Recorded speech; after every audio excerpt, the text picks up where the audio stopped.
Assalamualaikum warahmatullahi wabarakatuh. Salam rahayu, salam sapa, salam jumpa dengan Opini Piso Channel, sebuah laman digital yang hadir di tengah-tengah panjenengan, menyediakan ruang dan waktu untuk beropini, berekspresi, dan mengapresiasi, sekaligus mengkritisi atas sebuah peristiwa kebijakan yang terjadi di sekitar kita, atas sebuah kebijakan yang diambil oleh pemimpin-pemimpin kita. Hadir di awal tahun 2026, Opini Piso membersamai panjenengan, dan untuk pertemuan kali ini Opini Piso hadir dengan bahasan sederhana khasnya opini orang pinggiran, opini yang cilik atas sebuah peristiwa dan kejadian yang terjadi beberapa waktu terakhir di sekitaran kita. Sahabat pemirsa Opini Piso yang berbahagia yang kami hormati, beberapa waktu yang lalu, akhir tahun kisaran November Desember, itu kita dihebohkan dengan maraknya berbagai berita terkait dengan aksi sebagian kecil kepala desa melakukan audiensi di pemerintahan pusat, dalam hal ini di Kementerian Keuangan, terkait regulasi baru tentang dana desa. Ini sebuah aksi nyata yang dilakukan oleh pemimpin-pemimpin kita menyikapi atas sebuah kebijakan dari pusat yang mereka anggap tidak pas, dan penilaian dari masyarakat, dari media, kalau kita melihat di berbagai laman media sosial, respon masyarakat terkait dengan aksi yang dilakukan oleh para kepala desa itu macam-macam. Ada yang memberikan dukungan, simpati, dan empati, namun ada juga yang mengecap langkah yang diambil oleh kepala desa. Kalau kita lihat di komentar-komentar di laman komentarnya media sosial terkait dengan pemberitaan ini, mayoritas mereka itu memberikan penilaian bahwa aksi yang dilakukan oleh para kepala desa itu adalah aksi yang tidak pas. Kalau kita lihat, bahkan ada yang berkomentar, hentikan saja, hapus saja dana desa, karena hanya untuk memperkaya kepala desa dan perangkatnya. Itu tidak sedikit komentar yang seperti itu. Itu sebenarnya pemukul rataan penilaian atas kinerja kepala desa dalam menjalankan tugas. Memang tidak dipungkiri bahwa kepala desa dan perangkat desa itu ada oknum-oknumnya yang tidak amanah. Namun tidak sedikit pula kepala desa dan perangkat desa yang sudah totalitas amanah, memberikan pelayanan yang terbaik bagi masyarakatnya. Seyogianya kita bijak dalam mengambil sikap, menyikapi dan menilai dengan apa yang dilakukan oleh para kepala desa dan jajarannya, khususnya langkah yang diambil oleh kepala desa terkait dengan regulasi dana desa. Bisa kita lihat sebenarnya amanah dan tidaknya kepala desa dan perangkatnya dalam menjalankan tugas dan kewajibannya terkait penggunaan dana desa. Dana desa itu diberikan ke desa sekitar 10 tahun, lebih tepatnya di era masa pemerintahan Pak Jokowi tahap 1 dan tahap 2, berkelanjutan ke sekarang sampai detik ini minimal. Di situ bisa kita lihat, bisa kita amati dengan seksama kualitas amanah tidaknya birokrasi desa dalam memberikan pelayanan, dalam menggunakan anggaran.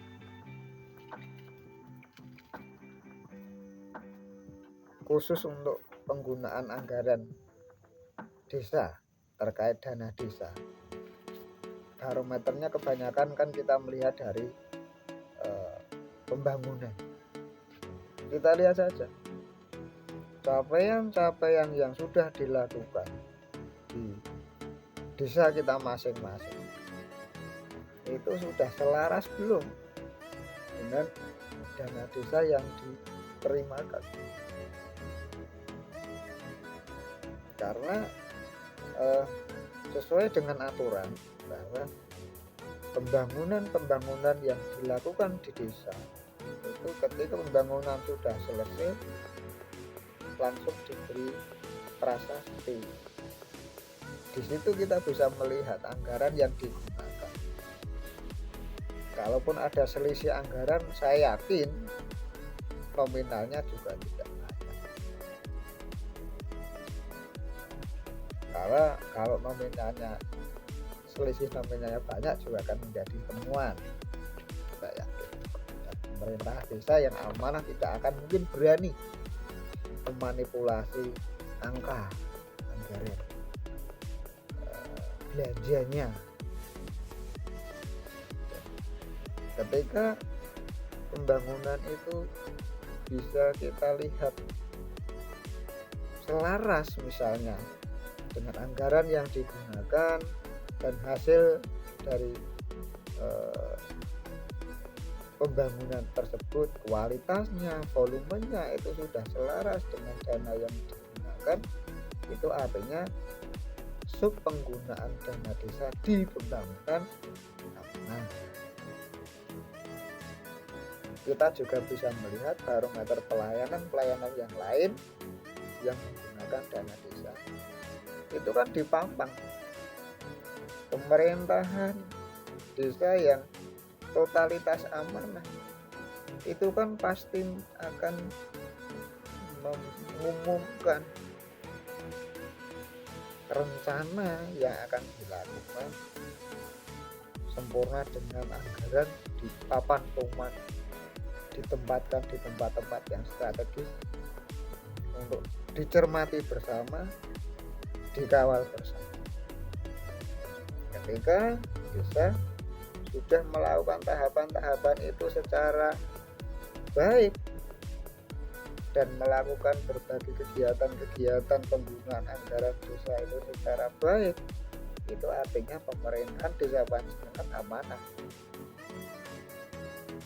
Dan saya menyarankan, mengajak pada pemirsa opini desa, ketika Panjenengan mendapatkan pemerintahan yang amanah, ya diapresiasi, karena menjadi pelayan masyarakat itu bukan perkara yang mudah. Mereka Bapak Kepala Desa dan perangkat desa yang sudah berusaha amanah totalitas, mengorbankan waktu, tenaga, pikiran untuk memberikan pelayanan yang terbaik kepada masyarakat, itu seyogyanya kita apresiasi. Agar apa? Agar beliau itu tetap totalitas, tetap semangat, tetap dilakukan pekerjaan-pekerjaannya dengan baik, tetap berusaha memberikan pelayanan dengan baik. Meskipun beliau itu juga tidak minta untuk dihargai, tidak minta untuk diapresiasi, namun seyogyanya sebagai masyarakat ketika ada tokoh yang sudah mengorbankan tenaga, waktu dan pikirannya untuk memberikan yang terbaik, itu secorone yo tetap wajib lah untuk kita apresiasi, untuk kita. Pun demikian untuk kepala desa dan perangkat yang memang terbukti tidak amanah dalam menjalankan tugasnya, saya mendorong panjenengan, menyemangati panjenengan, bahkan tak bantu menyuarakan ketika jenengan bersuara menyikapi pemimpin panjenengan yang dirasa tidak amanah dan panjenengan punya buktinya. Jangan sampai panjenengan beropini tanpa didasari dengan data. Panjenengan mengkritisi tanpa bisa memberi solusi. Jangan sampai. Tetap kita berusaha untuk menjadi pribadi yang bijak, menyikapi sebuah peristiwa dan kejadian dengan baik, agar ketika suatu saat nanti kita itu kok dilalahnya panjenengan yang punya cita-cita menjadi pemimpin, kok terkabulkan permohonan panjenengan, dan tidak menutup kemungkinan panjenengan itu suatu ketika nanti juga bisa menjadi pemimpin, itu juga menjadi pemimpin yang bijak, dimulai dari diri sendiri untuk menjadi pribadi yang baik.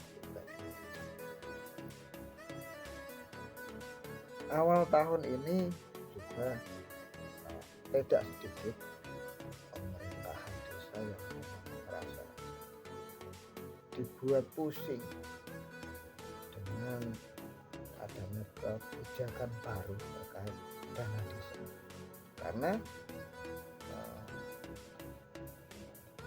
keputusan yang sudah diambil, sudah disepakati, tinggal eksekusi, itu harus dilakukan revisi, harus dikomunikasikan kembali kepada masyarakat, diselaraskan, disesuaikan dengan kondisi keuangan.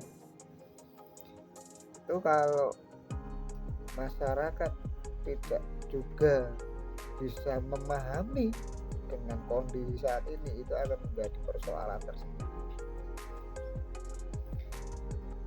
Lain halnya ketika di suatu desa itu sudah memiliki PADES yang itu tidak begitu menjadi persoalan ketika dana desa itu dipangkas atau dialih fungsikan ke kegiatan yang lain.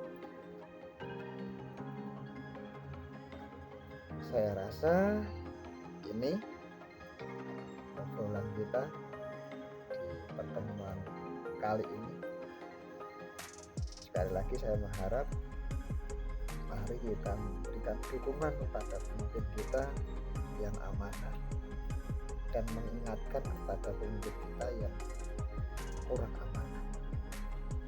Jangan memberikan penilaian tanpa data dan jangan mengkritisi tanpa bisa memberi solusi.